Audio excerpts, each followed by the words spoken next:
mengucap tahniah kepada semua peserta yang sangat berbakat dalam menghasilkan video musik.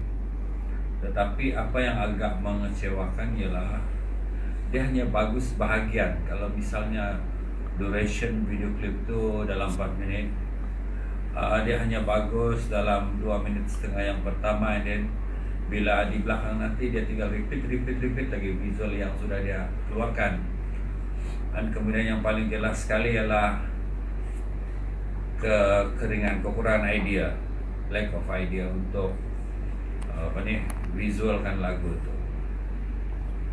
Untuk semua peserta perlu diingat, bila kita buat music video, sebenarnya dia ada dua. Pertama, cerita tentang lagu itu satu. Yang kedua, citra atau image ataupun visual lagu itu yang kita paparkan dalam music video.